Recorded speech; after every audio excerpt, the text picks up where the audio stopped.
ये कहानी उत्तर प्रदेश के फतेहपुर जिले की है, जहाँ एक छोटा सा गांव होता है और उस गांव में जगदीश नाम के एक व्यक्ति रहते हैं, जो कि उनका कोई काम धाम नहीं रहता है। बस उनके पास थोड़ी खेती बाड़ी थी, तो खेती बाड़ी करके वो अपने और अपने परिवार का जीवन यापन करवा रहे थे। उनके पास 2 बच्चे थे, 2 लड़के। उन्हीं को पढ़ाना लिखाना, कभी कभी खेत में उन्हीं के साथ जाना, इसी तरीके से उनका जीवन ठीक ठाक चल रहा था। बहुत बेहतर नहीं कह सकते, लेकिन ठीक ठाक चल रहा था।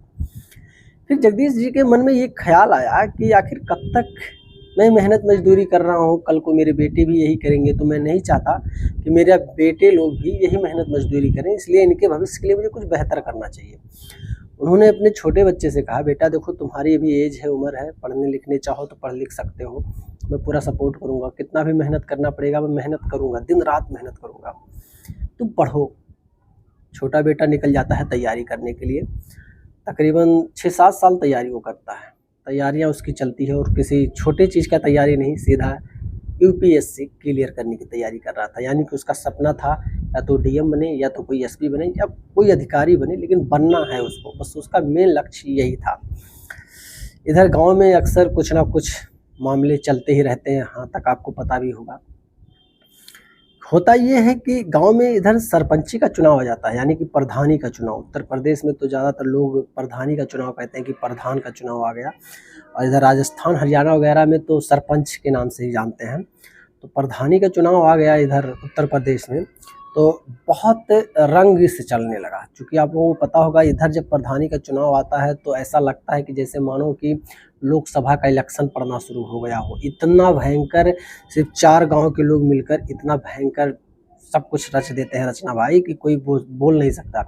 कितनी बार तो लाठियां डंडा चलने लगती हैं, गोलियां तक चल जाती हैं गांव में ही, लोग समझ नहीं पाते हैं। तो ये सरपंची का चुनाव चलता है, तो जगदीश जी क्या होते हैं, जो पावरफुल सरपंच था, मतलब प्रधान था, उसके सपोर्ट में नहीं थे, वो दूसरे के सपोर्ट में थे।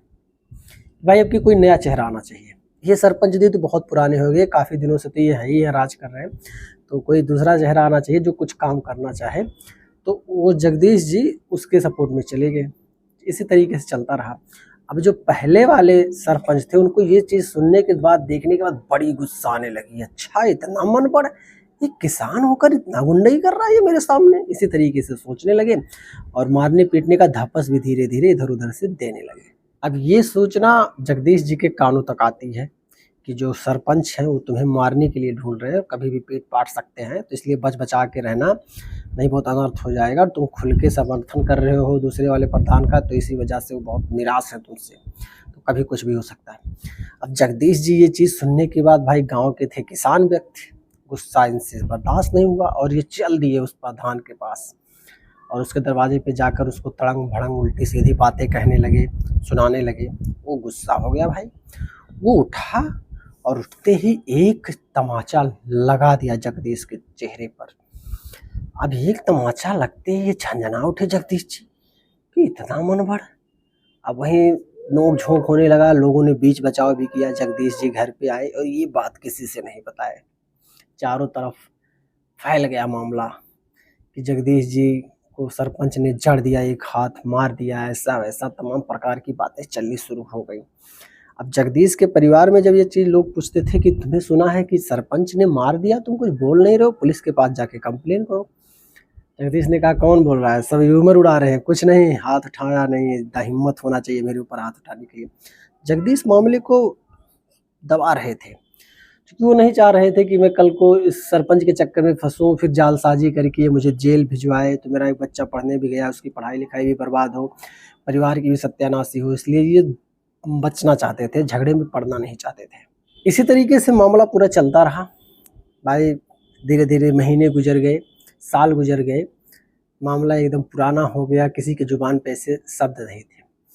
इधर और भी 1 साल गुजरे, उसके बाद उसी जगदीश का छोटा वाला बेटा आईपीएस क्लियर कर लिया, यानी कि एसपी बन गया, एक जिले का बड़ा पोस्ट आ गया उसके पास। एसपी का मतलब समझते हो भाई, पुलिस का कप्तान होता है, जिले का राजा कह सकते हो आप भी। अब इधर इनको भाई, छोटे बच्चे को कुछ नहीं पता था कि सरपंच कभी मेरे पिताजी के ऊपर हाथ उठाया था, ऐसा कुछ नहीं। तो इनका जब ज्वाइनिंग हो जाता है, जिला ज्वाइन कर लेते हैं, फिर एक दिन अपने घर पे आते हैं, तो ऐसे बातचीत चलता रहता है। उसके बाद गांव के कुछ इनके जो साथ वाले थे उन्होंने कहा देखो तुम जगदीश के छोटे बेटे हो, बहुत अच्छी बहुत तरक्की तो अपनी किया, लेकिन एक चीज़ कर यार, बाप का बदला ले ले तू। उन्होंने बोला बाप का बदला क्यों, मतलब कैसे? अब गांव कुछ लड़के थे जो जगदीश के छोटे बेटे का सपोर्ट करते थे, उन्होंने कहा यार तेरे बाप को ना सरपंच ने इसी तरीके से जड़ दिया था यार, और तुम्हारा बाप यार इस किसी से बताता नहीं है, छुपाता है। अब भाई ये चीज़ सुनने के बाद पूरा खून सा खौल उठा। आईपीएस साहब, एसपी साहब का उद्धव तुरंत घर पे आए, बोले पिताजी क्या ये सच है? उन्होंने कहा नहीं बेटा। तब एसपी साहब ने कहा पिताजी डर क्यों रहे हो, किसको डर रहे हो आप, किसको डर रहे हो, सच तो कहो, मुझसे सच कहो।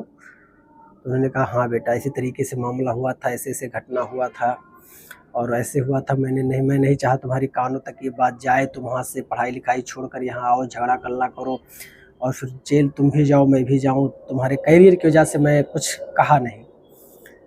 अब ये चीज़ सुनने के बाद तुरंत गाड़ी स्टार्ट की, एसपी साहब सरपंच के दरवाजे पे पहुँचे और अपने बाप से कहा कुछ मत करना, चप्पल निकालो और तुरंत एक चप्पल खींच कर लगाओ इस सरपंच को।